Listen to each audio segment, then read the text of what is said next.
한간에 사람들이 흔히 하는 말이 있죠. 사람은 많은데 쓸만한 사람은 없다. 그런 얘기를 이제 합니다. 그 말은 그만큼 준비된 사람이 적다. 그렇게 말을 한 것 같습니다. 성경에 나오는 시대나 지금 이 시대나 하나님께서는 그때마다 필요한 일꾼들을 부르셔서 하나님이 쓰시는 것을 이제 우리가 보게 됩니다. 오늘 이 시대에는 하나님께서 어떤 사람을 하나님께서 쓰시는 일꾼으로 부르시는가? 오늘 본문은 바울이라고 하는 그 삶을 통해서 하나님께서 우리에게 몇 가지 일꾼을 불러 사용하시는 그런 것들을 우리에게 가르쳐 주십니다. 그 중에 하나가 막 특별히 무슨 뭐 재능이 있고 학식이 많고 인기 있고 잘생기고 그런 것을 성경은 말하는 게 아니고 오늘 성경에는 뭔 말이 하나님 앞에서 말씀하시냐면 자기가 죄인인 것을 아는 사람을 하나님께서 불러 쓰신다. 그렇게 말씀을 하십니다. 바울은 자신이 전에 어떤 사람이었는지를 이야기하고 있습니다. 13절의 말씀 보면 내가 전에는 비방자요 또 핍박자요 폭행자였다. 그렇게 이야기합니다. 하나님 앞에서 자기가 살았던 자기 모습이 그런 사람이었다는 것입니다. 그런 자신의 과거의 존재를 회상하고 돌이켜봤을 때 그가 하는 한마디의 고백이 있습니다. 나는 죄인 중에 괴수다. 그 말은 이 세상의 모든 사람들, 이 지구상에 살고 있는 인구가 몇십억 되지 않습니까? 그 몇십억의 인구 중에 자기가 가장 큰 죄인이라고 하는 고백입니다. 그래서 죄인 중에도 괴수다. 그렇게 이야기를 합니다. 그는 율법에 충실했을 때는 자신이 죄인 중에 괴수라고 하는 사실을 인식할 수가 없었어요. 오히려 그는 잘하고 있는, 신앙생활을 잘하고 있는 것처럼 옳게 여겼습니다. 그런데 그 바울의 인생의 삶 가운데 하나님의 은혜의 빛이 임하니까 자기가 살아왔던 삶이 얼마나 죄인된 것인가를 비로소 그가 깨닫게 됩니다. 하나님 앞에 얼마나 자신이 큰 죄인인가를 거룩한 빛의 역사를 통해서 영적인 새로운 인식이 그의 심령 가운데 들어오게 됩니다. 그래서 이렇게 살다가는 엄청난 하나님의 이 무서운 진노를 감당할 수 없다는 사실을 그가 알게 되죠. 얼마나 자신이 큰 죄인이었고 인생을 무지막지하게 하나님 앞에 살았는지를 그가 알았을 때 그는 그 하나님의 존재 앞에 모든 자기가 쌓았던, 알고 있던 모든 지식들에 대한 붕괴가 일어나면서 새로운 삶의 새로운 구성이 그 안에 일어나죠. 그런데 하나님은 그런 죄인인 줄 아는 바울을 일꾼으로 불러주셨습니다. 오늘 본문에도 보면 그런 말씀 나옵니다. 나를 능하게 하신 그리스도 예수 우리 주께 내가 감사함은 그런 죄인이었던 나를 하나님께서 나를 충성되이 여겨 내게 직분을 맡기셨다. 그렇게 말하고 있습니다. 그렇게 무지막지한 인생의 삶을 살았던 사람을 주님은 그 피로 용서하시고 구원의 놀라운 은혜를 통해서 하나님의 사랑이 어떤지를 알게 하셨죠. 그랬을 때 사도 바울의 마음속에는 어떤 것이 그 중심의 세팅이 되냐면 바로 십자가에 나를 위해 죽어주신 예수 그리스도의 은혜가 딱 중심을 잡게 됩니다. 내가 죄인이었던 만큼 그렇게 하나님 앞에 짓고 살았던 죄의 무게만큼 하나님의 은혜의 빛을 통해서 새롭게 변신했을 때는 내가 죄인이었던 나를 용서하시고 구원해 주신 하나님의 사랑이 너무나 감사해서 그 사랑이 그 사람의 마음의 중심에 딱 자리를 잡으니까 그 은혜의 힘이 사도 바울을 이끌어 가기 시작합니다. 그 은혜의 능력이 그의 삶의 중심을 잡아주는 거예요. 저는 이렇게 큰 효자는 못 됐는데 부모님에 대한 그 애착 같은 그 애정이 마음속에 지금도 있어요. 그게 뭐냐면 정말 어릴 때 부모님의 속을 썩였던 사람이 나중에 정상에서 철이 들면 큰 효자가 되듯이 지금 여러분 누가 속썩여도 감사함으로 이길 수 있기를 바랍니다. 나중에 효자가 되듯이 그렇게 하나님 앞에 속썩였던 녀석이 하나님 앞에 지극히 충성하는 믿음의 사람으로 바뀌는 거죠. 왜? 주님의 은혜가 그의 심령 가운데 임하게 되니까. 자기 자신이 하나님 앞에 얼마나 큰 죄인이고 그런 죄가 하나님의 은혜로 사함을 받아서 하나님의 자녀가 되었다라고 하는 그런 축복의 사실을 은혜로 깨닫지 못하면 여러분 그 사람은 충성할 수가 없어요. 충성이 안 됩니다. 그 충성은 한다 해도 사람한테 하는 거지 하나님께 하는 게 아니에요. 내가 주님의 받은 용서, 내가 주님께 받은 사랑이 너무나 지극히 크다는 사실을 마음속에 깨닫고 아는 사람은 하나님의 그 사랑의 은혜에 붙들려서 하지 말라 그래도 자기 삶을 충성된 삶을 살아가요. 시켜서 하지 않아요. 알아서 주님을 위해 살아가요. 억지로 하는 충성은 그 충성이 하나님 앞에 진정한 충성이 되할 수가 없어요. 은혜를 하는 사람은 주님이 내게 명령하신 일이 때로는 굳은 일이고 힘든 일일지라도 그거를 기꺼이 감당하면서 감사하게 그 사명을 감당해 가는 거예요. 왜 그렇습니까? 하나님의 은혜가 뭔지를 알기 때문에 그래요. 환경의 어려움이 찾아와도 그건 하나님 앞에 드려지는 삶의 헌신이 흔들리지가 않습니다. 주님의 은혜의 힘이 그렇게 강한 하나님의 능력인 것입니다. 세상 사람들은 그 사람이 살고 있는 사회가 제공하는 윤리적 기준을 가지고 자신의 죄의 유무를 판단하다 보니까 하나님께서 말씀하신 죄의 본질에 접근하지를 못합니다.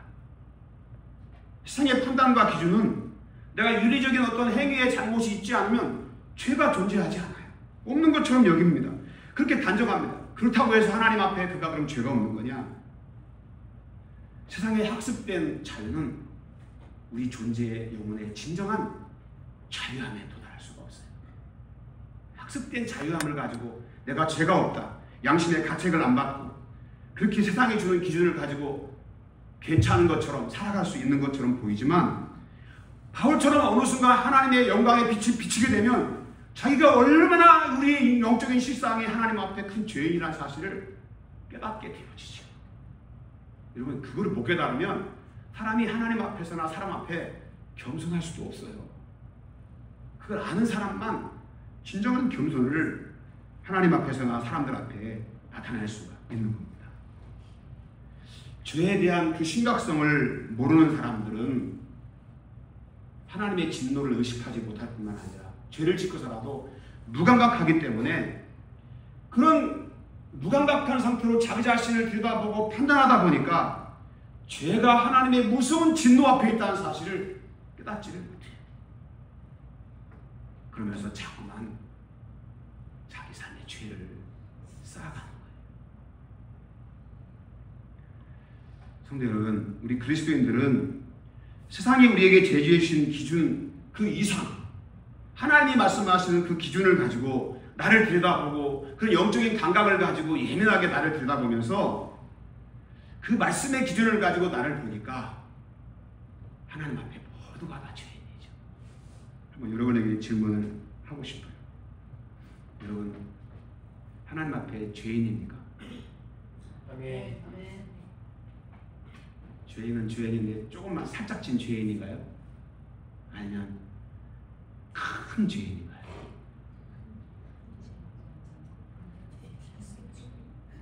바울처럼 무지막지한 죄인인가요? 죄인 중에 괴수처럼 여러분 여깁니까? 어떻습니까? 여러분 죄가 나는 그래도 양심적으로 살아서 죄가 좀 적지 그렇게 판단합니까? 저는 십계명을 묵상하면서 어릴 때 신앙생활 할 때는 나는 죄가 없지 그렇게 생각했어요.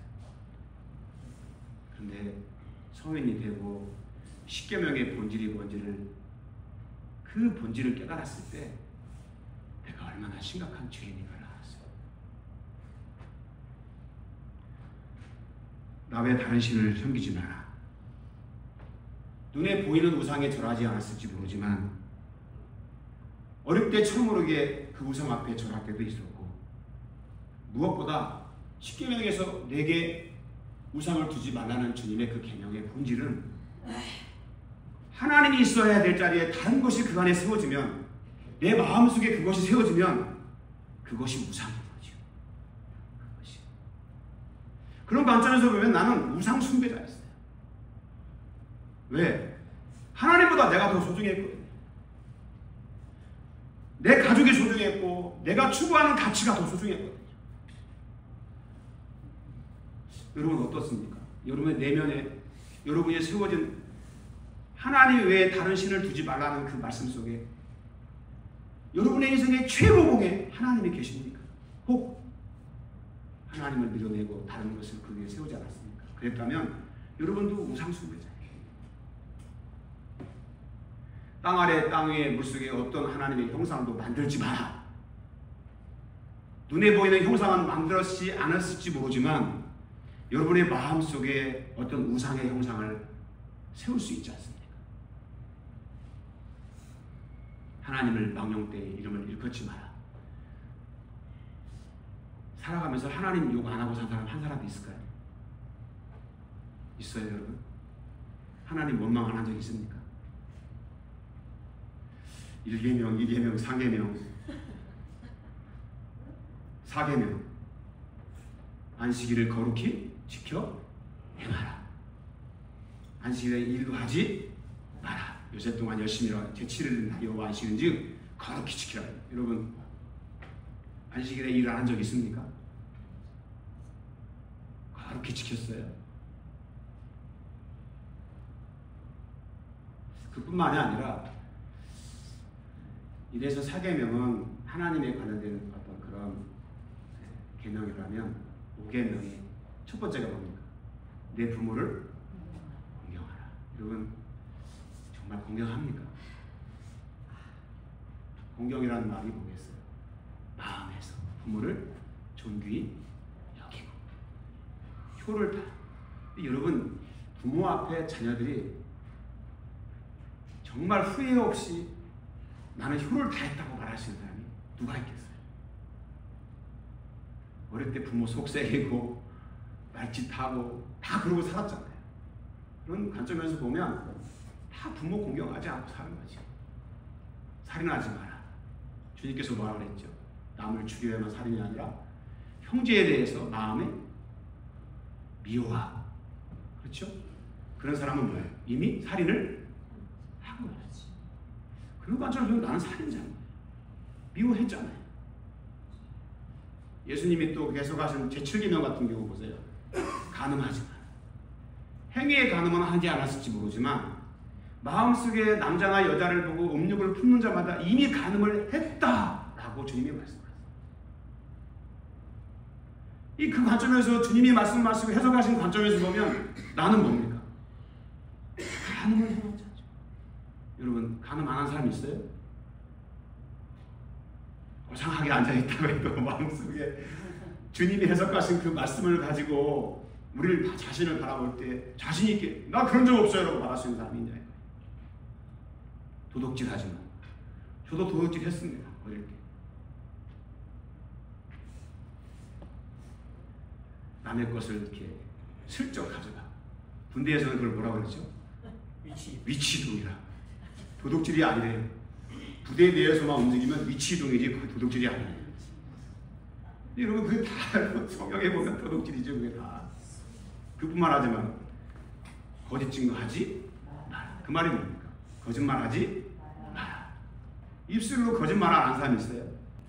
거짓말이 단순히 입으로만 하는 거짓말이 아니라 자신의 감정을 속인 것도 거짓이에요. 한다고 해서 안 한 것도 거짓이에요. 다 거짓말. 하나님은 다 뭐예요? 죄를 진 거지요. 내 이것을 탐하지 마라. 여러분 탐 안 한 사람이 있습니까? 내면의 문제예요. 다 탐했어요. 지금 뭐 거짓 증거 뭐 재판에서도 막 거짓말 하잖아요. 지금도 막. 그런 관점에서 보면 여러분 십계명 여러분 잠깐 제가 이렇게 얘기했는데 여러분 들어보니까 여러분 하나님 앞에 죄가 있습니까? 없습니까? 그 문제 어떻게 해결하실 거예요? 하나님 앞에 먼지 하나만한 죄일지라도 그 죄는 하나님의 저주 아래에 있는 겁니다. 성경은 죄를 짓는 자마다 죄의 종이다. 그 안에 죄에 갇혀서 하나님의 심판을 비껴갈 수가 없어요. 죄는 그토록 하나님이 혐오하시고 하나님이 싫어하시는 거죠. 그런 사도 바울은 그런 윤리적인 십계명의 죄를 진 것을 넘어서 오히려 하나님 앞을 대적했고 하나님 앞에 도전했고 하나님의 일을 회방했고 하나님 믿는 사람들을 저보다 핍박했고 하나님 앞에 그가 죄악을 졌지요. 자신이 얼마나 심각한 죄인인 걸 아는 거예요. 얼마나 무서운 진노를 쌓고 살았는지를 아는 거예요. 그런 죄인, 그런 죄 앞에 그를 구원하기 위해서 예수 그리스도께서 그를 위하여 대신 십자가에 죽어주시고 피 흘려주신 대속의 그 은혜를 통해서 하나님의 용서를 그가 경험하고 그래서 그가 다시 삶을 붙잡고 살아갈 수 있는 용기가 그 마음에 생겨나는 거죠. 살아갈 수 있는 용기는 예수 그리스도의 놀라운 십자가의 대속의 은혜로 주어지는 하나님의 축복입니다. 아멘. 우리는 번번이 죄 앞에 얼마나 쓰러지고 넘어집니까?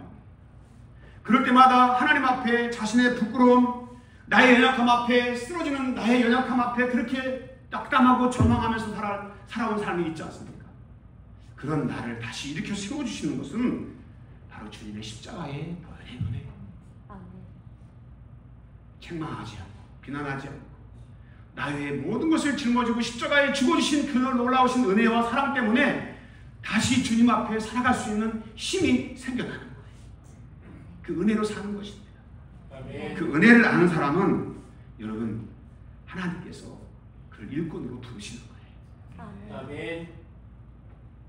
그리고 여러분 그런 우리에게 하나님은 죄로 실패하고 대적하고 멀리했던 사람들을 일꾼으로 세우기 위해서 찾아오십니다. 폭행자였고 주님을 대적했고 박해했고 비방했던 바울을 우리 주님은 찾아가셔요. 세상은 죄를 짓고 악을 행하면 나쁘다고 버리고 포기하고 그냥 사람들이 질시하고 비난하지 않습니까? 근데 주님은 그를 찾아가셔요. 그리고 그에게 은혜의 빛을 통해서 죄의 용서와 구원의 길을 열어주시고 하나님의 일꾼으로 그를 불러주시는 것입니다. 여러분 세상 사람들은 학벌 좋고 능력 있는 사람들을 회사에 채용해서 기업의 이익을 실적으로 내려고 하지 않습니까? 누가 여러분 그런 죄인을 불러서 일꾼 삼아 쓰십니까? 근데 우리 하나님은 세상에 죄를 지은 낙인을 찍고 죄인이라고 손가락질을 하면서 배척하기 쉬운 그런 대상일지라도 바울을 변화시켜 그를 일꾼으로 쓰셨던 것처럼 오늘 이 시대에도 하나님의 그 은혜를 아는 사람을 하나님께서 그를 일꾼으로 불러 사용하여 주십니다. 종종 목회를 하다 보면 그런 말을 하는 사람들을 봅니다. 주님을 위해 헌신하고 충성하다가 때로는 실수하고 나의 부족함이 드러나고 그래서 실망하고 낙담하는 그래서 하는 사람들이 말이 있어요. 목사님 난 못해요. 나 부족해요. 나 무능해요. 나 자격이 안 돼요. 난 할 수 없어요. 여러분 그래서 하나님이 여러분을 부르시는 겁니다. 못하니까 무능하니까 자격이 안 되니까 하나님이 은혜로 저와 여러분을 불러주시는 거예요. 하나님 앞에 헌신하고 주님의 영광을 위해 충성된 삶을 살아가는 그 모든 마음의 동기 속에는 그렇게 너는 자격이 없지만 그런 너를 하나님이 불러서 사용하시는 거예요. 목회하면서 여러분 내가 할 수 있어 이런 적이 한 번도 없어요.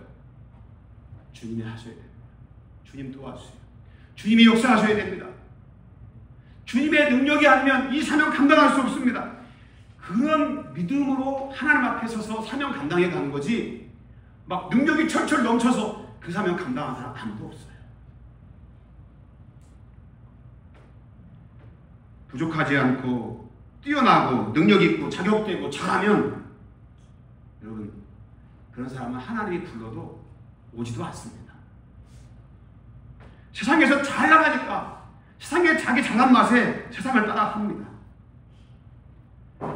나의 부족함이 하나님이 쓰시는데 불합격 자격증이 아니라 오히려 하나님은 그런 부족한 사람을 부르셔서 자기의 연약함에 마음속에 낙담하고 안 된다는 자기 불가능에 대한 절망 속에 주님을 의지할 때 하나님의 영광을 보여주시는 거예요. 하나님의 영광. 하나님은 그런 부족한 사람을 좋아하셔요. 왜? 은혜가 뭔지를 알기 때문에. 그런 사람들은 분수를 알기 때문에 봉사하고 충성해도 하나님의 사랑으로 느끼고 하나님 앞에 감사하면서 그 사명을 감당해 나가는 겁니다. 나의 약점과 실패가 충성스러운 헌신으로 섬길 수 있는 중요한 동기가 됩니다. 그렇지 않겠어요? 내가 전에 그런 사람이었는데 이런 나를 하나님이 불러주셨다고. 그래서 자격이 없지만 주님이 부르시는 그 부르심 앞에 내가 주님 앞에 감사해서 자기 삶을 들여 그렇게 충성하고 진심을 다해서 하나님을 섬겨가는 거죠. 용서받은 죄인이 주님의 사랑에 너무 감사해서 불러주신 것만도 감사해서 그렇게 주님을 위해 헌신하며 살아가는 것입니다. 그런데 여러분, 2026년을 우리가 이제 기도로 준비하면서 하나님 앞에 충성된 믿음의 삶을 살아갈 때 우리 삶의 무게의 중심을 잡아주는 그 힘은 바로 예수 그리스도의 십자가의 은혜입니다. 아멘. 그 은혜가 우리의 마음을 주장하고 그 은혜가 우리 마음의 생각을 붙들고 삶의 처한 자리에서 이런저런 많은 일들을 만날 때에도 그것을 극복해가고 이겨갈 수 있고 변함없는 충성을 주님 앞에 드릴 수 있는 것은 그 은혜가 나를 붙잡고 있기 때문에 그래요. 그래서 충성을 많이 한 사람들 다 된 것은 주님의 은혜입니다. 주님이 하셨어요. 그런 고백을 해요. 이제 막 충성을 안 하는 사람도 주님이 이 자격 없는 나를 불러주셔서 주님을 위해 살 수 있는 게 너무 감사해요. 그런 마음, 신앙생활을 오래 하고 충성을 오래 하고 나름대로 주님을 위해 영광을 많이 돌렸는데 내가 이런 사람이지, 그렇게 말하는 사람은 성경에 아무도 없어요. 다 주님이 하시는 거예요. 주님이 역사하시는 거예요. 아멘. 그래서 진정한 충성 때문에 삶을 살아가도록 우리를 이끌어 주시고 그렇게 나를 축복해 주시는 것이 우리 하나님의 놀라우신 사랑과 은혜입니다.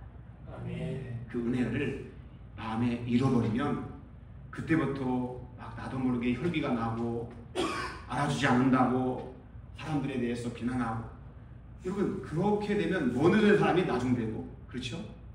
먼저 된 사람이 나중되면 되겠어요? 안 되겠어요? 한 번 먼저 되면 끝까지 먼저 된 삶을 살아야 되는 거죠. 그거를 여러분 지켜주고 유지할 수 있는 힘이 뭐냐?